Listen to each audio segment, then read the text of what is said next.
This fall, get back in the game with Everplay Sports and Social League, Columbia's home for fun, fitness, and friends. We've got leagues firing up all over town starting September 7th. Mushball softball at T.S. Martin Park, pickleball at Casey Pickleball Complex, turf soccer at Recreation Arena, indoor volleyball at Tri-City Leisure Center, bowling at Lucky Strikes, sand volleyball at Pollywogs, soccer at B Avenue and Bray Park, cornhole at Jay's Corner, hardball softball at Pacific Park, and kickball at M Avenue and B Avenue, including our same team pitch option. Kick it all off at the fall kickoff party, Thursday, September 4th from 6 to 8 p.m. at Jay's Corner. We're giving away a ton of random raffles, and it's the perfect chance to meet your teammates before the season starts. Register by August 21st to dodge the late fees and score some limited edition fall league shirts. Hit everplaysocial.com to lock in your spot. Everplay Sports and Social. Play hard.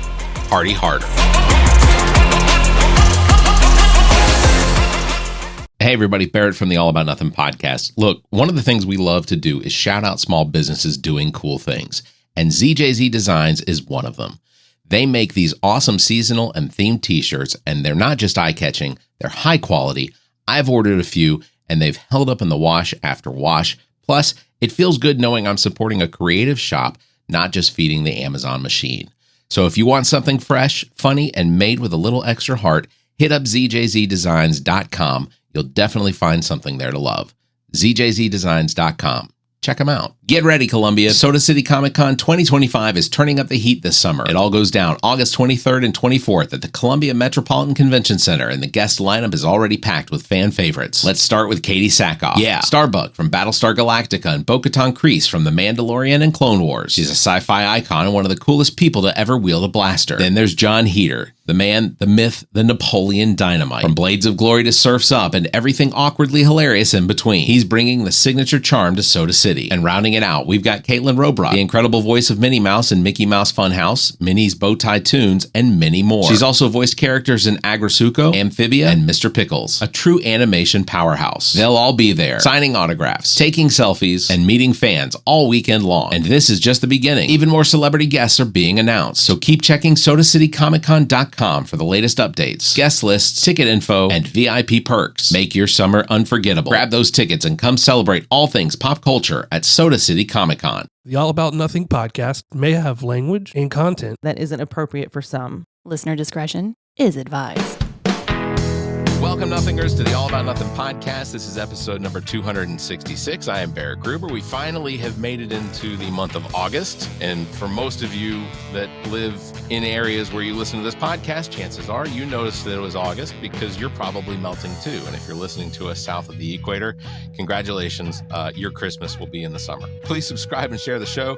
It's how we get new listeners. Also, please consider supporting the show financially by visiting theallaboutnothing.com and becoming an official member and proudly calling yourself a true Nothinger. We'll have more details on that at the end of the show. If you can't do that, please give us a 5-star review, a like, and follow us across social media. You can find links at theallaboutnothing.com.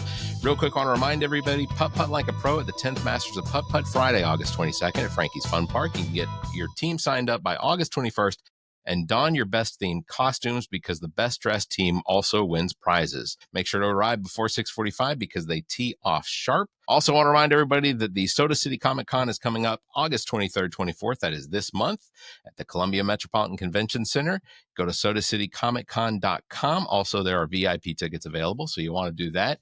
Plenty of stars being announced. Check Soda City Comic Con for all the details on vendors and stars. We are going to get this episode started. This week, my guest is Dr. Michael Orkin, who is the author of the second edition of The Story of Chance. This time, it's Beyond the Margin of Error.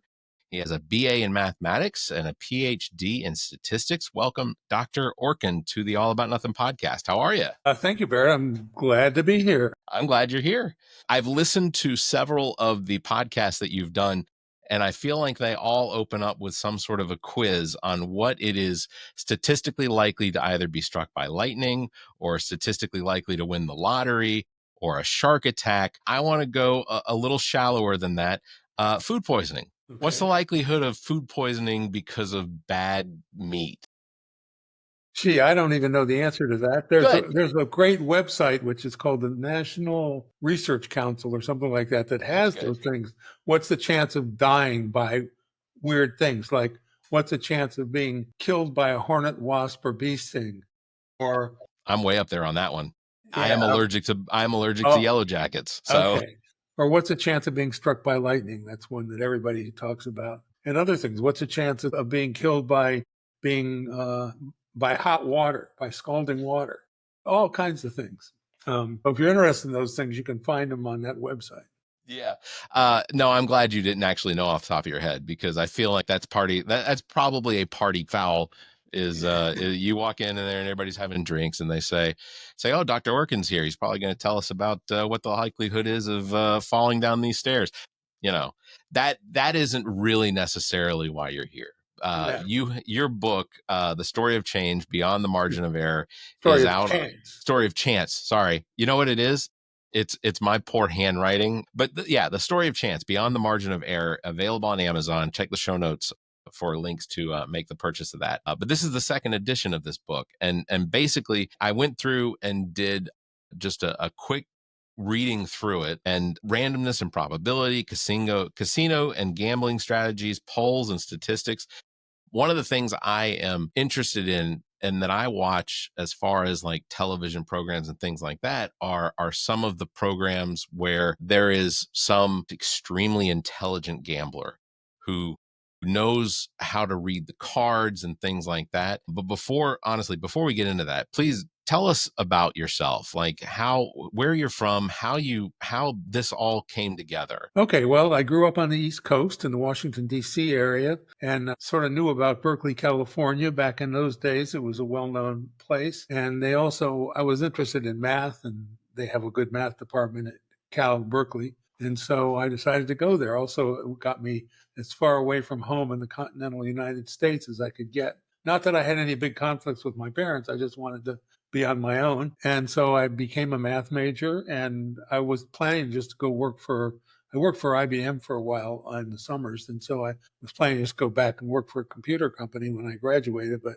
a professor I had when I took a class in probability when I was a senior convinced me to go to graduate school in the statistics department there. And he told me I didn't have to worry about anything. I just have to fill out a one-page form, and that was it. And so why not? And so I did, and I really liked it. And I got supported by various research grants while I was a graduate student. And then after that's how I got through graduate school. And then, so I got a job teaching. My first professor job was at Case Western Reserve University in Cleveland, Ohio. And I had culture shock. So I wanted to get back to Berkeley as quickly as possible. So the next year, I only stayed there a year. Great school, I might say. And just wasn't what I was used to. That's all. Sure.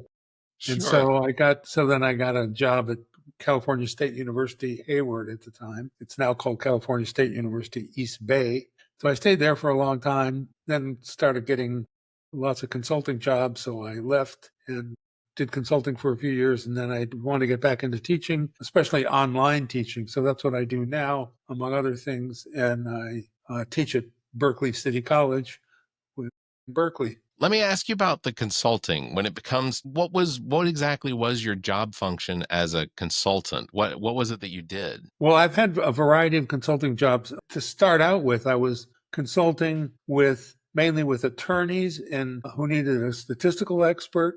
So one of my first consulting jobs was in actually a mass murder case it was in Northern California, and they had a retrial. This guy's name was Juan Corona, and he was accused of murdering 25 farm workers. He was a farm worker himself. And so they needed very statistical things, like they wanted to change the jury, do a change of venue, to move the trial to a different place, which needs a statistical survey, because they said he couldn't get a fair trial in Yuba County, California. The first trial was in Solano County. The crimes took place in Yuba County.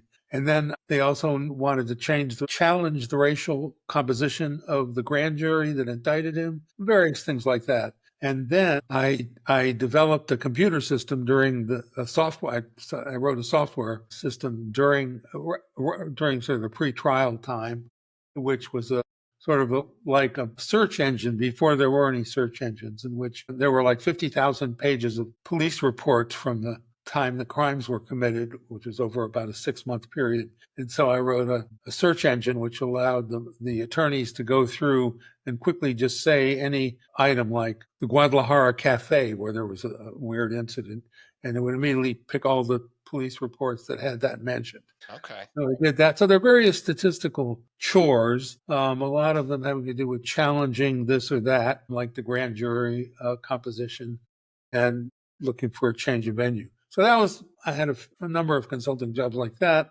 That's sort of the bread and butter of a lot of statistics people, or was in those days. And then, though, over the years, things changed. The internet came along and game development became very common. There are lots of game developers. And in order to develop a game that's going to be online, it's going to be on, let's say, on the App Store for the iPhone, or the Android, be available on the Android. You have to jump and to be backed up by a bank, because these are games where you have to use money, so gambling type games. So you have to get all these approvals, and there are state regulators.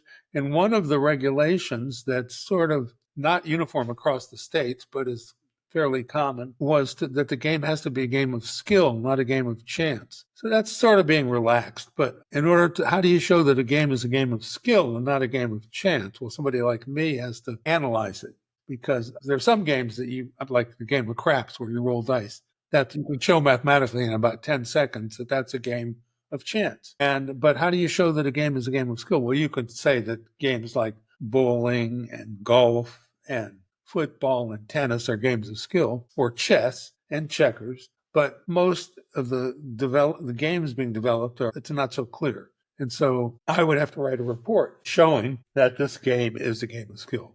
So my report would go into a big packet that the lawyers would present to the regulators or the bank or whoever to get this game available for wagering online. And it's something that I've never actually given any consideration, because a lot of the games that I play are usually word games. So obviously that is going to default into a game of skill.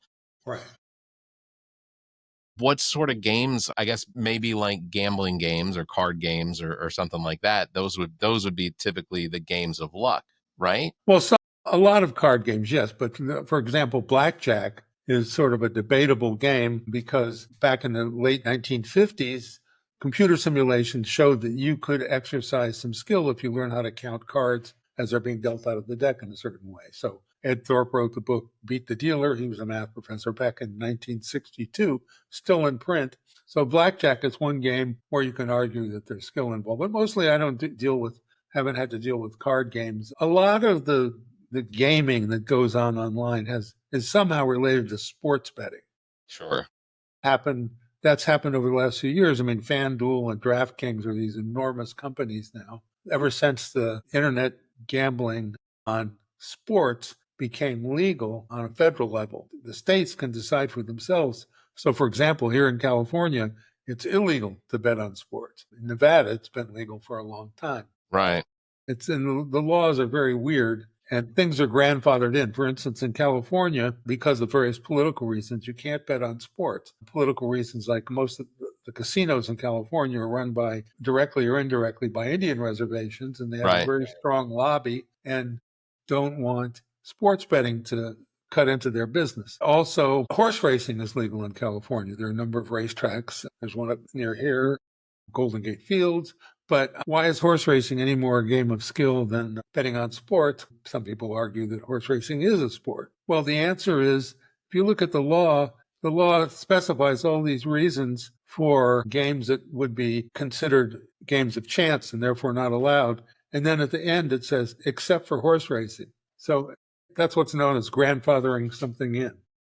Right. But a lot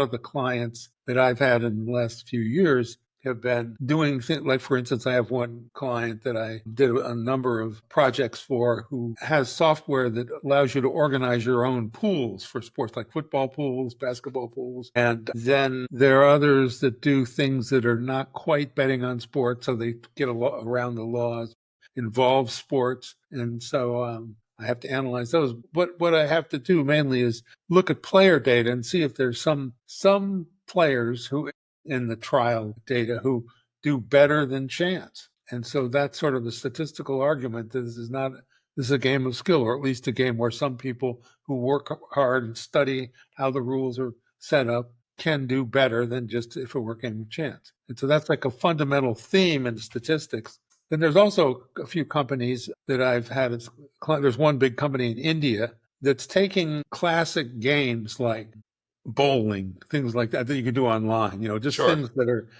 and just repurposing them so you can bet on them. There's a game called Shoots and Ladders that's a Yeah. famous game, a common game. In India, they call it Snakes and Ladders. So it's a snake, Okay. not a shoot. But so they've repurposed it to be a game you can bet on. And so it's just crazy, but you can show that these are games of skill because it takes the hand-eye coordination and things like that. So there's a whole wide range but that's basically my main type of consulting these days. Well, to go back to the consulting that you did for the lawyers for that trial specifically, obviously this has to become a Netflix special at some point. Who do you think would be the most appropriate person to potentially play you in the Netflix special? I'm thinking Jeff Goldblum. Well, yeah, good. I like that. Okay. Yeah. I think that would be appropriate. Yeah, I really like Jeff Goldblum. Yo, he's fantastic. And he's a lot taller than I am, but one of the most kind individuals I think I've ever seen in my entire life. Well, he's a great actor. Oh, he's fantastic. Yeah. Jurassic Park was amazingly good. For me, I'm just excited about the fact that he is now part of Marvel MCU canon. Like Jeff Goldblum, and not just Jeff Goldblum, but Jeff Goldblum's personality is part of the Marvel universe. Yeah. Going back to the horse racing, statistically, what is and besides just doing research on jockeys and horses, is there anything outside of that you could potentially use to greater your odds in potentially choosing the right horse? Well, there's a lot of kinds of data available. It's one of the most data-filled activities in the world, and it has been for years, long before the internet. There's something called the Daily Racing Form that has tons of data on every single race at every single track in the world, and it comes out every day or almost every day. And people would study that. You buy it at the track, or you can get a subscription or get it at the newsstand. Old-fashioned, no internet. And of course, you can get the stuff online too. But people when you go to the track, you see lots of people studying the Daily Racing Form. And it tells how every horse, let's say a particular race, it tells how every horse in that race does under similar conditions, like muddy track or cold weather or whatever. And it also gives data on the past performances of that horse, of races of that type. There are lots of different types of races. There are things called claiming races and sweepstakes and all kinds of races. But anyway, the Daily Racing Form has it all. So that's like one of the original data warehouses. Is there Go ahead. I'm sorry. I was just going to say, is there any benefit to knowing what the jockey ate for breakfast, or is that just a... There might be. I don't know. I don't think so. I don't think you can get that information in the form. But there is, I mean, I don't know if you get this. I don't think you can get this in the racing form either, but there might be good to know what kind of health the jockey's in. Sure. If the jockey is very sick, then they're not going to do as well. But I don't think that information is readily available. Oh, that's a shame. No, it's interesting. So, you mentioned blackjack earlier and skill versus luck.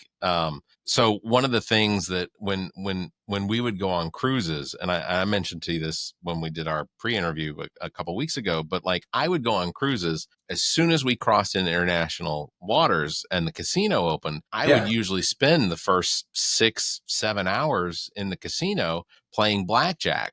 But I would only play at blackjack tables that had dealers. I didn't like playing the computers, but I would also only play blackjack when I had other people playing blackjack. I never wanted it to be just me and the dealer. But after about 6 or 7 hours, I usually made enough to cover, and this was when cruises were cheaper. I usually made enough to cover the cost of the cruise. Wow, that's good. And then I was done. But that was, blackjack for me, like it wasn't necessarily about counting cards, I don't think. And it wasn't some innate talent that I had, but I did function pretty well in recognizing that as long as the dealer didn't get blackjack, I generally could, if it was 16 or higher, I stayed. If it was under 16, I always hit and I had pretty good luck. But I could also see what cards, and I sat at the end of the table.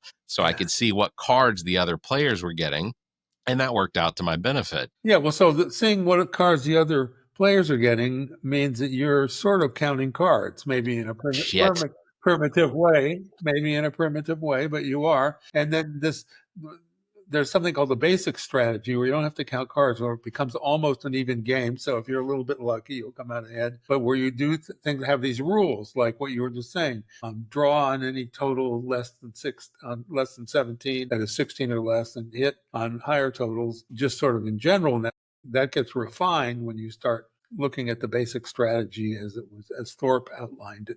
So if the dealer has like a 6 showing, if it's a game where the dealer's whole card is not showing, right, and the dealer has this 1 card's up and the dealer has a 6 showing, then there's a good chance the dealer will bust, and so then you just don't draw on any total over 12. So but that's called a basic strategy. You don't have to count cards, but some people, it sounds like you included, have without reading any books on it, have this sort of intuitive grasp of that. My aunt was like that. My aunt was a champion bridge player. She used to travel around and play bridge tournaments. And she was a fanatic card player. I mean, just relentless. And she used to do very well in blackjack, but I don't think she ever read a blackjack book. But she used to, we went to Las Vegas once many, many years ago, and it was sort of a family reunion type thing, and it was getting late. So dinner was over, everyone went upstairs, and I came downstairs just to check out the casino around 1:30 in the morning, 1:30 a.m. And there was my aunt sitting at the blackjack table, and she saw me and she said, "What are you doing here?" And I said, "I don't know. I'm just looking around." She said, "Well, don't bother me." So she got so focused, and she did okay. I also want to tell everybody, you just recently started a Substack account called The Neutral Zone. Correct. Tell me what about that. Tell me what was.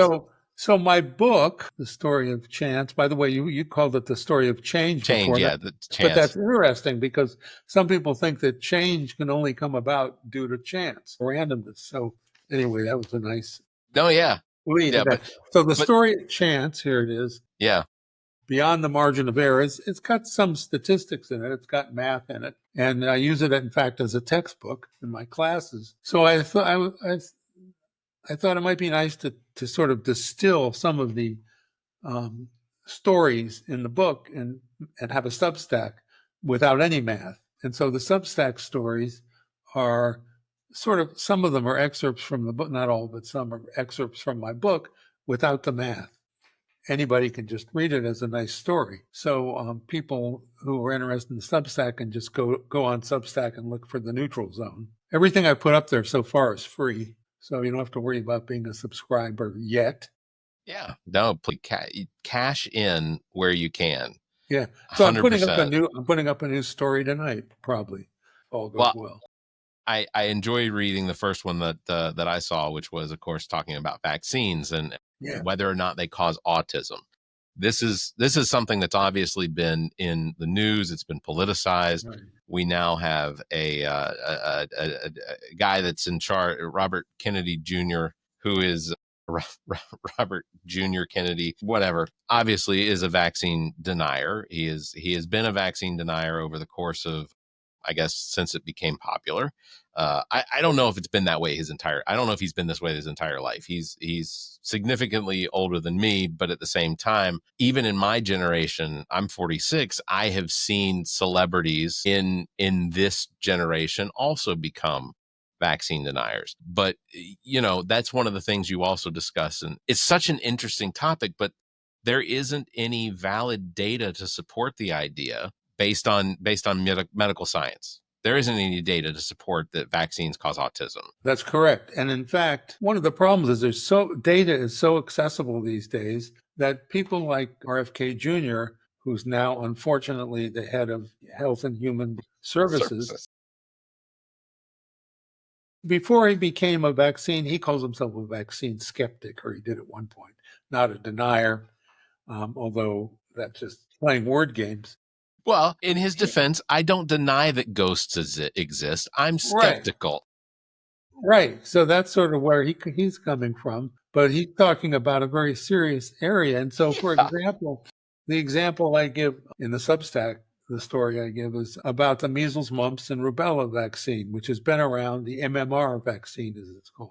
It's been around for 50 years. It eliminated measles in this country. There's been a slight resurgence of measles in this country over the last few years because of families who don't want to give their kids the vaccine. Not a huge epidemic yet, but it might be. Like in Texas this year, there were a couple of kids who died from it. And the reason, so that the MMR vaccine was established, went through enormous amounts of testing and statistical studies before it was introduced to the public. And then there were more studies. And then there was this guy, more recent times, named Andrew Wakefield, who was a physician, not a vaccine specialist, not an epidemiologist, just a regular physician in England, who published a study of about 12 cases, I think, in which a number of them of vaccinated kids, among whom a number were diagnosed around that time, soon after they got the vaccine, with autism. Well, that's what these people like Kennedy, RFK Jr. jump on and say, okay, here's a study that contradicts all the previous studies. The problem is the study was a fraud, and it was proved to be a fraud. There were a couple of collaborating authors who withdrew their names. The journal Lancet, which is a well-known journal that published it, retracted it. This guy was, for whatever reason, cherry-picking the data. In fact, there were lots of cases of kids with vaccines who didn't get autism, who he didn't put into his report. And so it was a fraud. I mean, everyone agrees in that public health world, agrees it was a fraud. Even his co-authors agreed it was a fraud. And since then, just in order to bolster the fact that the MMR vaccine is good and is safe, there have been 16 huge studies. There was a study all showing no evidence. See, in a statistical study, you show no evidence of something. That doesn't mean if you look at some other data in some other way, there might be something, but that's called cherry picking.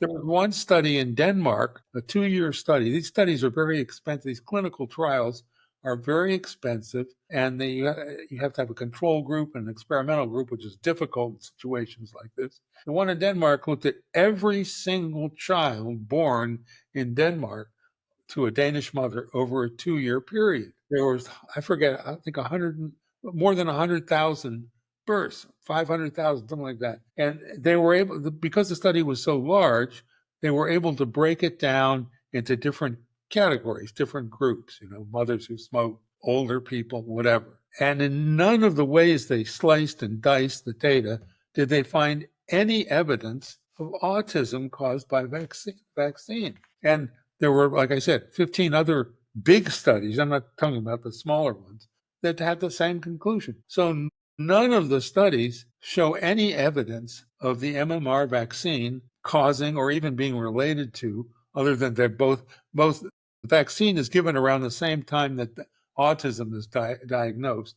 And also back in the day, there wasn't as much precision in diagnosing autism, but now there is. So the more recent studies have the same result. So it's ludicrous, and now it's causing kids to die because of these. So people see these stories like Kennedy says, well, we really need to have more data, or they didn't look at the data this way, with some way that they just manufactured. And what happens is the big studies, which take a long time to develop, don't get as much press. Kennedy was an environmental lawyer for many years before he got his new gig. And it makes me uncomfortable when we call the director or we call that position a gig. Yeah. Well, when for him, I call it a gig. Well, when your president is a TV appearance star, that it's a gig. He's done, even in the past. I mean, you probably heard the bear story. Yes. In which he dumped a dead bear in Central Park as a joke, as a prank. He's done there are lots of stories like that. None of them are situations where he can get arrested or anything. Right. Yeah. The massacre of a dead whale on a beach.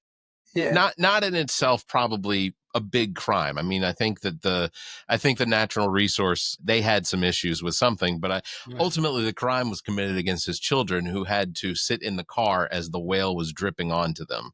So yeah, that's where the crime was. Yeah, but so even if there's no crime, you have to. Most people would say that's weird, and so there are various interviews with him where he says something, and then he says, "Oh, I didn't really mean to say that." But with the vaccines, there's just a fertile ground of being able to cherry pick data or to look at data, especially now that data is so widely available, and say, "Oh, hey, well, this study didn't look at such and such," vegetarians who had tuberculosis. And if you add that to the vaccine, you get autism. So it's that kind of stuff. It's because in statistical studies, you never come out with these results like there's no evidence that vaccines cause autism. So somebody like RFK Jr. can always say, well, yeah, but we want to look at the data in a little bit different way. Well, data's data. Yeah.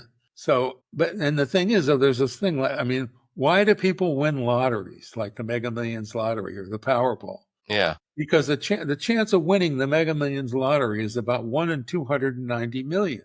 So if I go buy a lottery ticket, I can guarantee you I'm going to lose. I mean, I might get really, really, really lucky, but no, I'm not going to win. It feels like a safe assumption. Yeah, it is a safe assumption. But there are winners. And so the question is, why are there winners? I know I'm not going to win. And the answer is because so many tickets are sold. And so if you have enough opportunity, the question is, what's the chance that someone will win, not what's the chance that Mike Orkin will win. And if you say, what's the chance that someone will win? If you have 20 million people buying tickets to the Mega Millions lottery, the chance is sort of reasonable. It's like, it's not 1 in 290 million anymore. It's maybe 5% or 10% or something like that. So the same thing is true about all kinds of situations where there's enough data to look through and you'll find something. Yeah. I used to have a friend and I, a long time ago, wrote a program to find patterns in pro football games. And so the way it worked was it would search through the data, and whenever it found a pattern, so automatically search through the data. So the data was maybe 5 years of football results, just teams, what team, 49ers, all the teams. And that's not very much data. I mean, if you look at data coming from public health sources, like the data that are in some of the clinical trials for vaccines or other remedies, COVID vaccine, things like that, it's mammoth. But anyway, so we had this program that was automatic. It would look through the football data, keep looking and keep looking. And just by chance, just like if enough people buy tickets, you win the lottery. But if enough searches through the data in various different ways, you'll find something. These are just random patterns. But if you extract the random pattern and say, hey, when the 49ers play on the road and they lost the week before, and it's not a Monday night game, and they have to play on the road the following week, then that's what's known as a random pattern. You're not going to win any money when you bet on that. And the program would find those situations. Say, well, this week, the Buffalo Bills are in a very good situation because when they're in this situation, they win most of the time. And it's true. They win most of the time, but unfortunately, it's just random. So you can't use it to predict how they're going to do this week. Well, and to add to that, we've had the Philadelphia Eagles have won the Super Bowl in the last 5 years twice or something like that. Statistically, I can guarantee there's going to be at least 300 arrests after the game in the streets, and one person's obviously going to hang themselves from a light pole. It's going to happen. Right. It's not an anomaly anymore. Right. So we're speaking with Dr. Michael Orkin, who, of course, is the author of The Story of Chance Beyond the Margin of Error. The book is available on Amazon. Chapter 19 starts out with, and I thought that this was pretty good, was Humpty Dumpty accident prone. I have to assume, based on my observations of Humpty Dumpty and all, the number of times I've heard the story and things like that, he was potentially accident prone, right? Right. Well, in chapter 19 in the book, the one definition of accident prone, which is not a very good definition, it's a dictionary definition, says that accident prone means you have more accidents than average. Okay. And so in the chapter on Humpty Dumpty, I compare Humpty Dumpty to other nursery rhyme characters. Okay, like yeah. Jack and Jill and Little Miss Muffet and the mouse that ran up the clock, and show that Humpty Dumpty indeed had more than an average number of accidents because he fell off the wall. And because most of the nursery rhyme characters don't have any accidents at all. So No, they get eaten or they right, yeah, other horrible things happen to them. Yeah.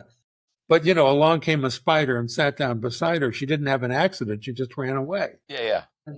And so I've done some consulting involving accidents, and the definition of accident prone can't be that you have more accidents than average. That doesn't make sense, because if you take any data whatsoever, if you just pick people off the street and look at their weights or their heights or their ages, there'll be some people and take the average. There'll be some people greater than average and some people less than average. It doesn't say anything about them. Yeah.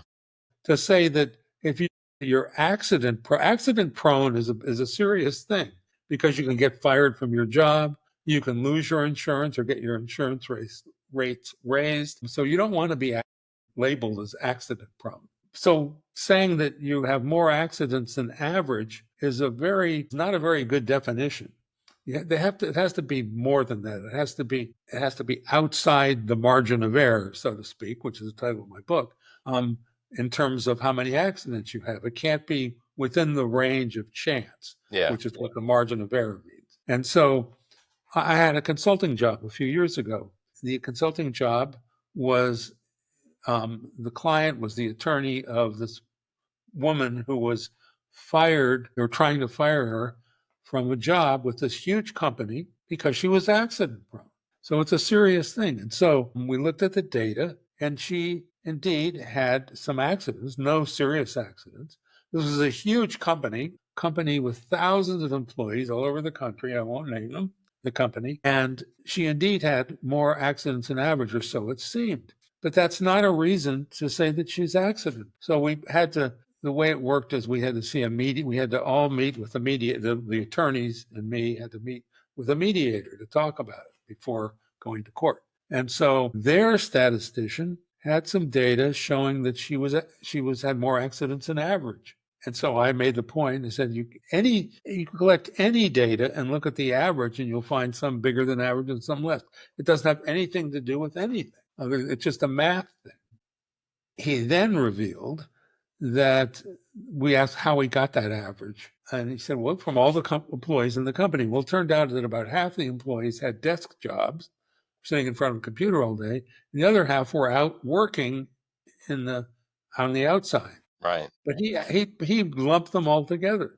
So this person who was our client, they were trying to fire, had an outside job. So he had much more risk in what she was doing than somebody sitting at a computer. Well, the mediator just sort of looked at this and heard our thing, and they folded. The company folded, and they didn't fire her.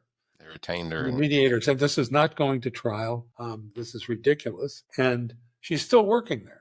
This was many years ago when this happened. But the point is, and so since this is such an important topic, there are many, many thousands of research papers on this subject. And there's this new idea of well, not new, it's been around for a while, this way of defining accident prone as having a predisposition to having an accident. What is a predisposition? Well, I don't know what it is, but somehow there are people in a field called human factors, who sort of try to figure out what a predisposition is. Hopefully it means, so I have a very good friend who's in the human factors business. So we've talked about this a lot because he deals with accidents. I used to work do consulting for a company that is mainly involved, a consulting company mainly involved in engineering accidents. But this idea of a predisposition could be all kinds of things. It can be that you're neurotic. It can be that you're an extrovert. So these are from papers I mentioned in the book. But anyway, the point is it has to be more than just having a greater number of accidents than average, because lots of people are going to get in trouble financially for no reason. Yeah, and the two you named as being human factors weren't even the first ones I thought of. First of all, I thought age, height, Well, there are other things like, I mean, there are other serious things like if you're a drug addict or if you're an alcoholic, yeah, that's a problem. Then I totally understand an insurance company not wanting to do business with you. It feels But like profiling a little bit, though. yeah, yeah, yeah. No, I know. I mean, if you like automobile insurance is they Age. basically, I was you going to know, say age, gender, yeah. race. I mean, Or if you're just, or if you have a predisposition to accidents, right? That's that's what they'll tell you. Oh, you have a predisposition because you got an offender bender last year. So we're going to raise your rate by 30%. So it's kind of a problematic area. We were going to write a paper on it, but we haven't gotten around to it yet. My friend is in human factors and my statistical view of it, but I do give him my statistical view of it in the book. Yes. So one of the other things that your book dives into a little bit is Paul the Octopus, and Yes, Paul the Octopus. I had to look this up. I didn't. Now I had heard that there was an octopus, and actually, the other morning I couldn't. When I was telling people we were going to be recording an episode with you, I was talking about the statistics and things like that, and I brought up Paul the Octopus, but I didn't bring up Paul the Octopus. I brought up the cephalopod that was in an aquarium in Germany because I could think of the word cephalopod, but I couldn't think of the word octopus. Octopus. But yeah, so tell us about Paul the Octopus because he gets highlighted around Super Bowl time and yeah.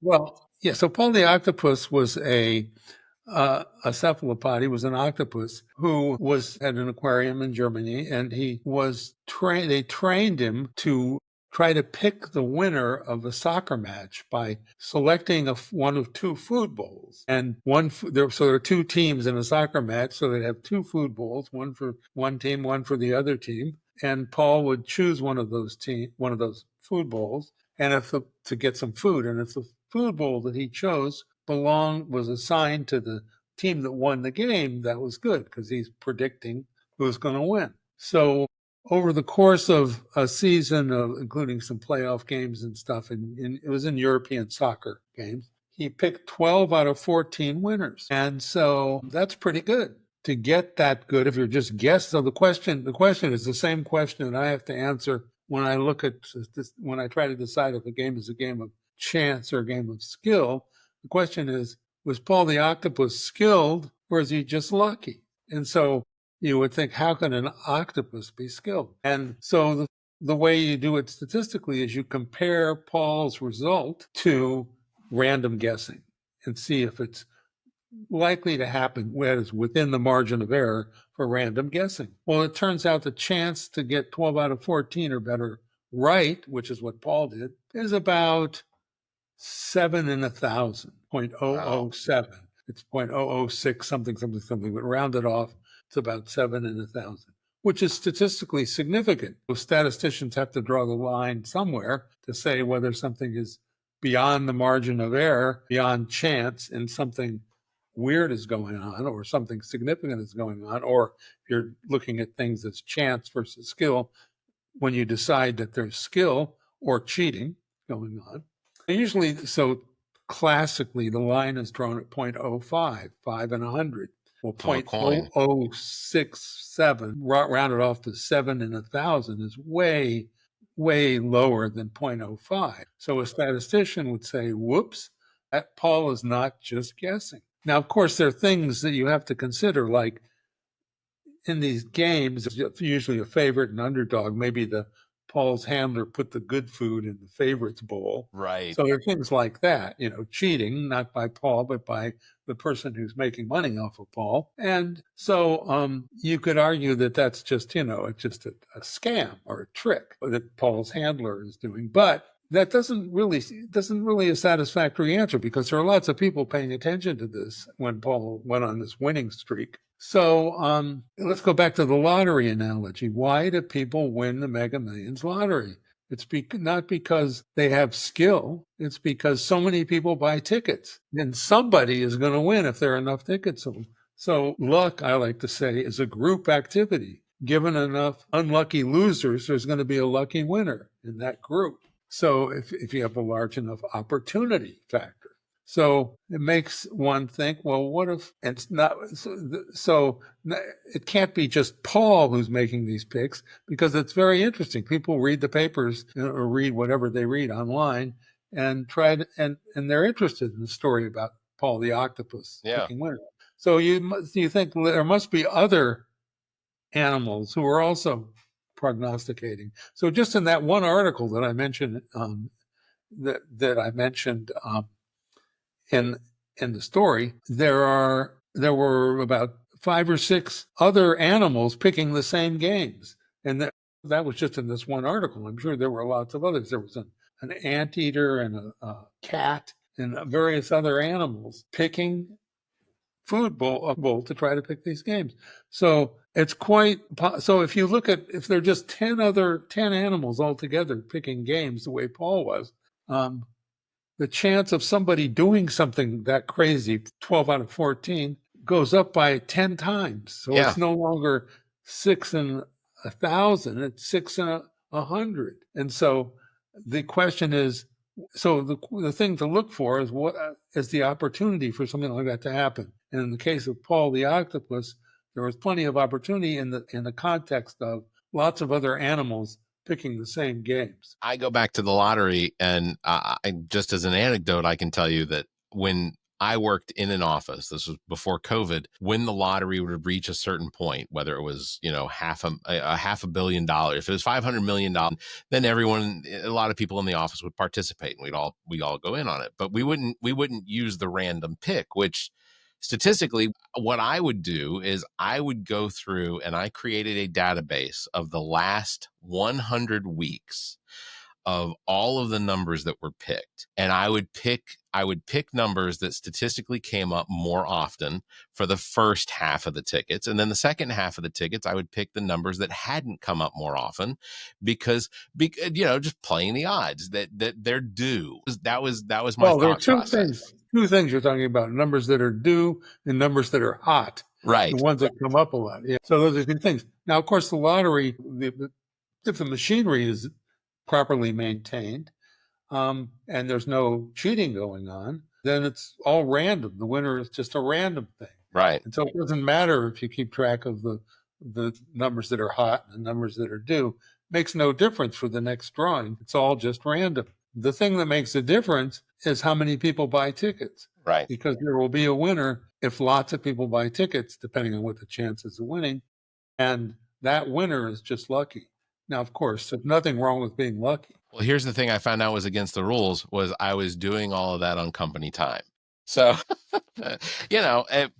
Well, I'll tell you, I think I mentioned this in the book. When you say you're doing that on company time, lots of people do that. I had a friend who was a lawyer, and he represented various nefarious people in the gambling world. And so there's a place in Berkeley called the China Station, Chinese restaurant. This was a long time ago. And they had a sports bar in front. And there was this guy who would go to the sports bar who was represented by my friend, Les. And this guy was called the plumber. And so I was introduced to, this is the plumber. And this guy was actually a bookie. He took bets all evening long at the sports bar. And I asked him, why are you called the plumber? I thought, some mob name. Yeah. He'll stuff someone's head in the toilet if they don't pay him. And he said, I'm a plumber. I am a plumber. I work as a plumber during the day, and I come here at night and take bets. And so anyway, I was walking through the back part of the restaurant and saw in the kitchen, there were some windows you could see in the kitchen, and they were like, everybody in the kitchen was sitting at a long table writing out lottery tickets. And there were like 20 guys, 20 people, some women too, writing out lottery tickets. And so I asked my friend Les, what's going on there? And he said, the chef is a lottery addict. And the day before the lottery drawing, he has all the staff sitting at this long table filling out tickets all day long. And I don't think they ever won the jackpot. I was going to say, then came the days you could just walk up to the convenience store clerk and just say, give me 20 quick picks. That's right. You can't, you can do the quick picks, but you can't say, give me every possible combination. Right. Correct. How you get a random picks. So they were putting that much work into it. These guys were actually just filling out certain combinations that the chef would give them. And they had some systematic way of having the staff at this restaurant doing that. Wow. It was much more sophisticated than Quick Picks, but it wasn't any better because it's random anyway. Right. So Well, they were just wasting a lot of time.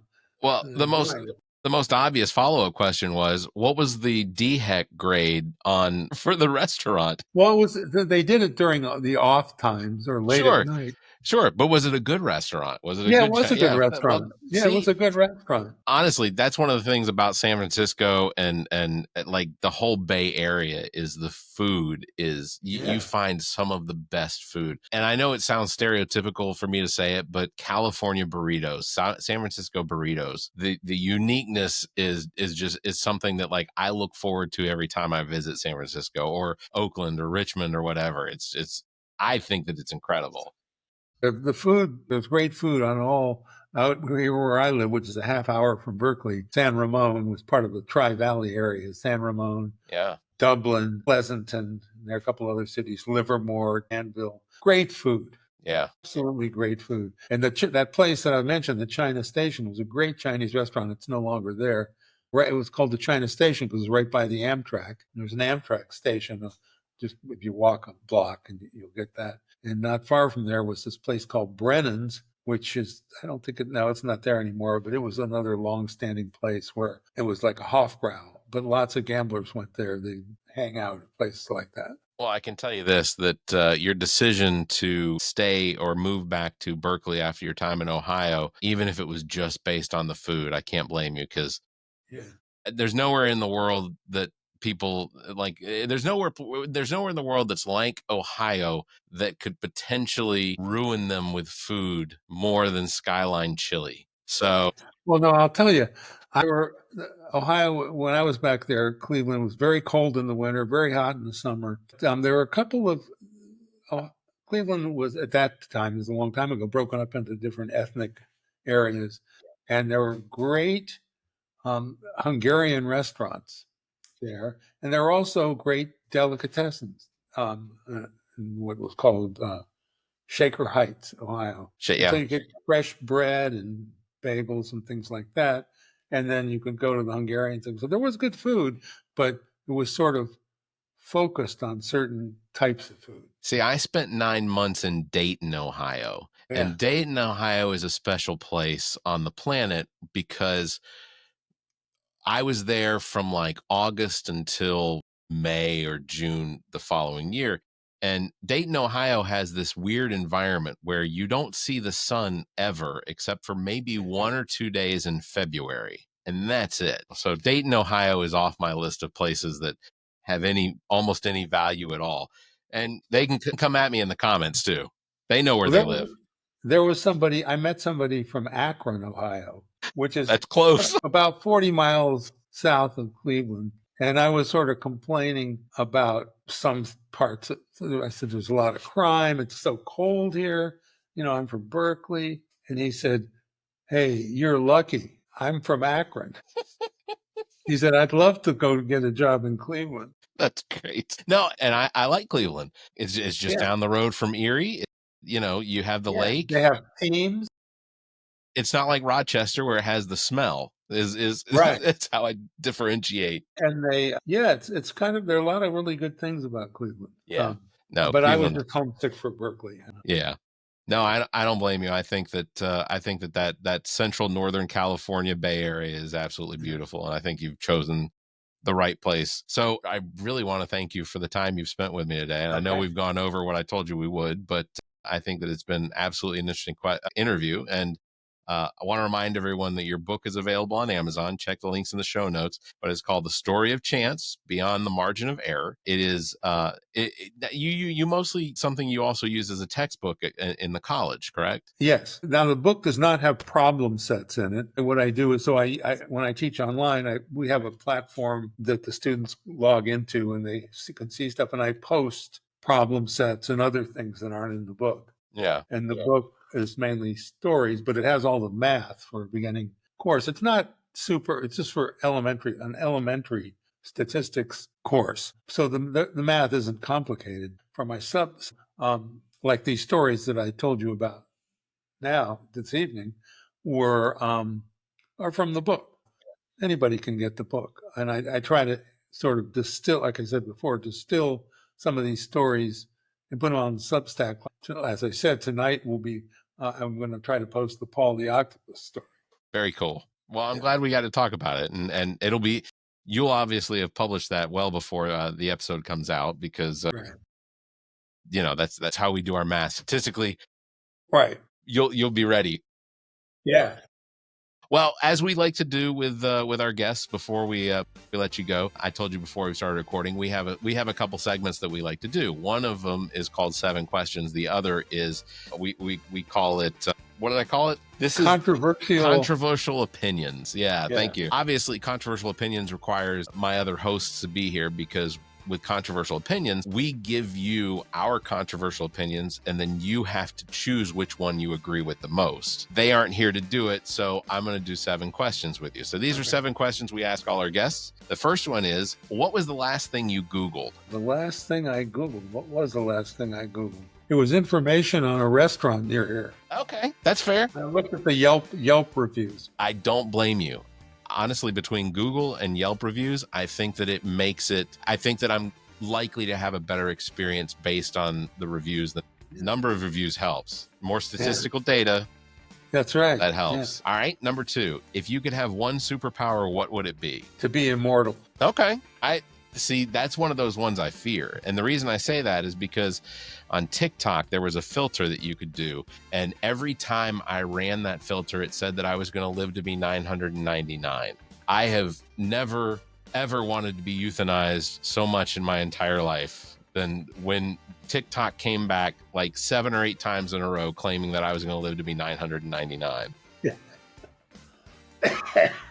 All right. Question number 3. If your life were a movie, what would the opening soundtrack to that movie be? Oh my gosh.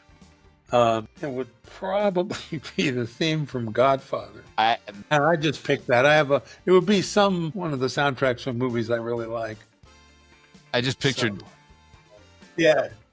That's fair. That's not bad. I one of these days I'm going to have somebody ask me these questions because I think that my pick would have been Ben Folds Underground from like 1994, 93 or something like that. But I'm a huge Ben Folds fan.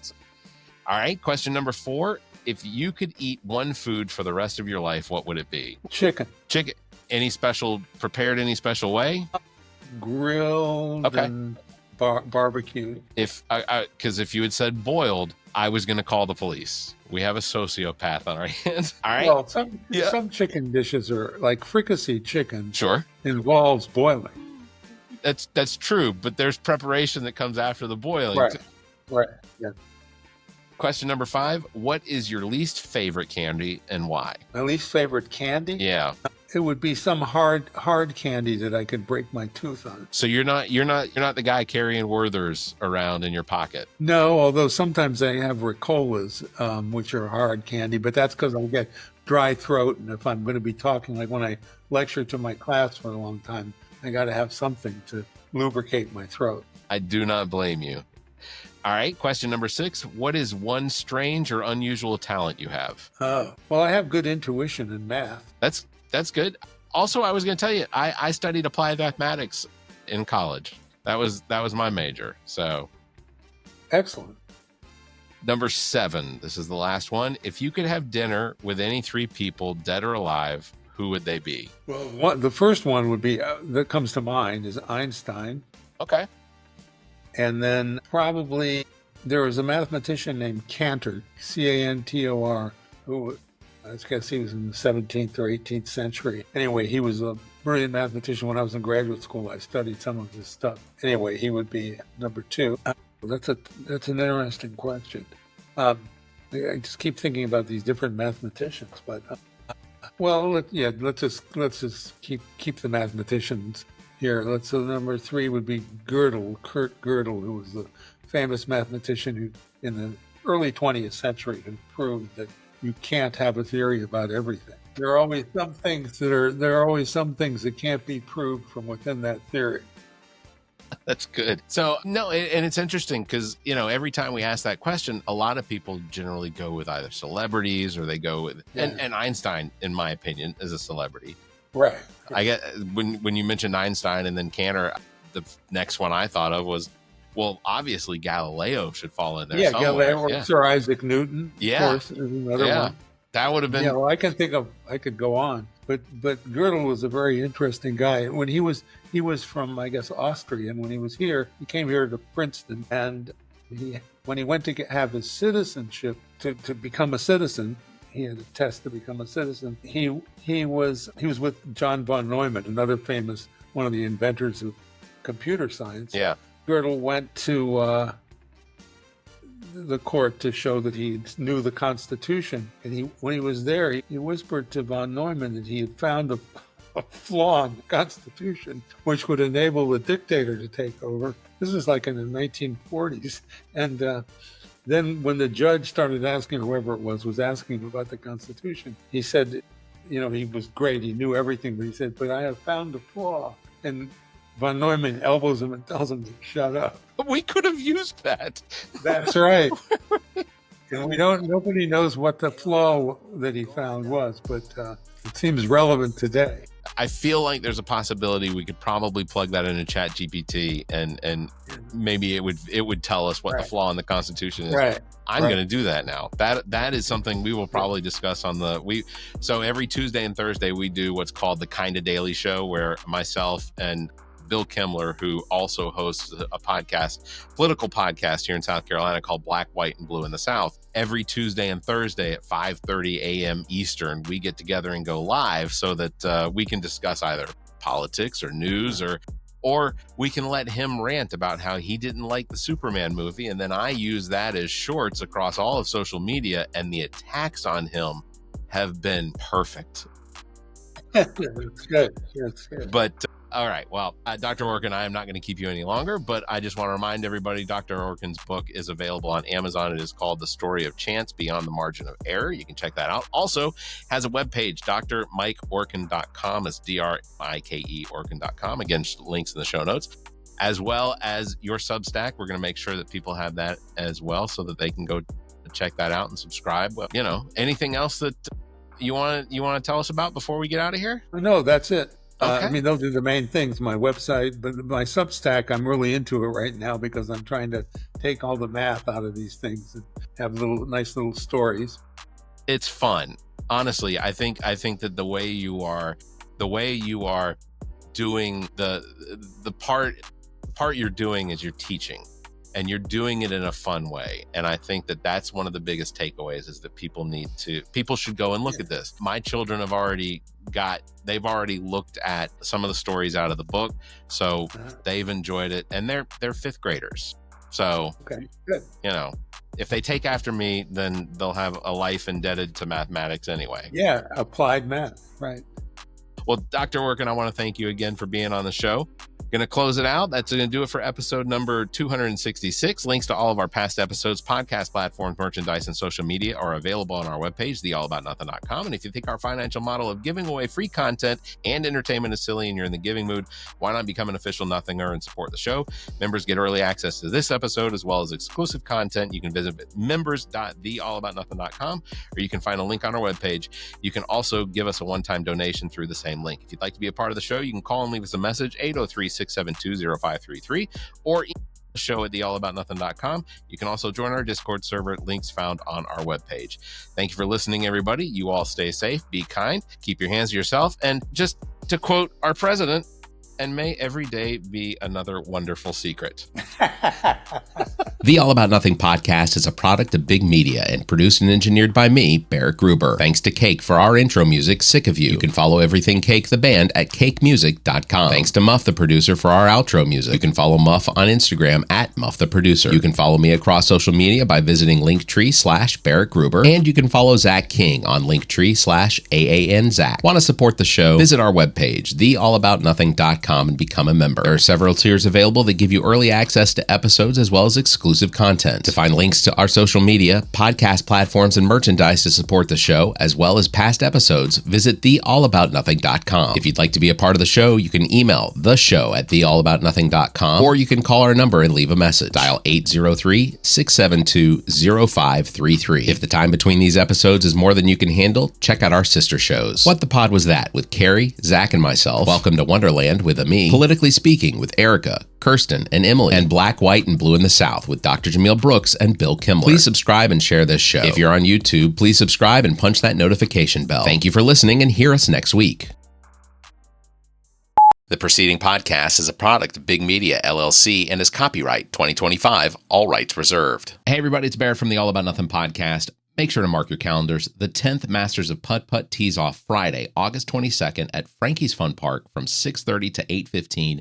Teams of 3 or more dressed in themed outfits. They will battle for glory and prizes. Register your team by August 21st and don't be late. Putting starts at 6:45 sharp. Check out everplaysocial.com for more details. Everplay Social's 10th Masters of Putt-Putt. Again, August 22nd at Frankie's Fun Park in Columbia.